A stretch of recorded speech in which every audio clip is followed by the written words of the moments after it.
अहिल्यानगरच्या कोपरे फोपसंडी परिसरामध्ये रजनी आणि पिनॅकल धबधबे आता ओसंडून वाहू लागलेत। पावसामुळे परिसरात प्रचंड असं धुकं पसरलेलं आहे आणि निसर्ग हिरवागार झालाय। सोसाट्याचा वारा हे सगळं दृश्य इथे बहरून केलेलं आहे। तर मन प्रसन्न करून टाकणाऱ्या या निसर्ग सौंदर्याचा आढावा घेतलाय आमचे प्रतिनिधी हेमंत चापुडे यांनी।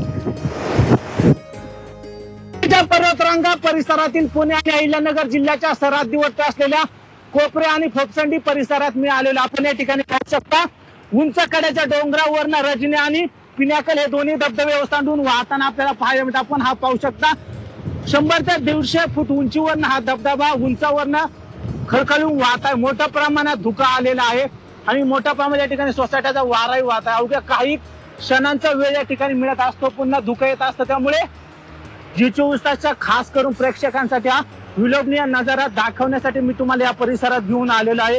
या ठिकाणी हिरवागार निसर्ग भरलेला आहे, दाट धुके दाटून येत आहे आणि दोन्ही बाजूने आपण जर पाहिलं तर एका बाजूने पिनॅकल धबधबा ओसंडून वाहतोय तर दुसऱ्या बाजूने रजनी हा धबधबा ओसंडून वाहतो आणि हे सारं दृश्य आपल्या डोळ्यात साठवण्यासाठी पर्यटक वीकेंडला या परिसरात मोठ्या प्रमाणात गर्दी करत असतात। मात्र पर्यटकांनी पर्यटनाला जात असताना स्वतःच्या सुरक्षेसोबत इतरांच्या सुरक्षेची काळजी घ्यावी, कारण की या परिसरात सध्या मोठ्या प्रमाणात पाऊस बरसत आहे। त्यामुळे जी24 तासच्या खास करून प्रेक्षकांसाठी हा विलोभनीय नजारा दाखवण्यासाठी मी या परिसरात घेऊन आलेलो आहे।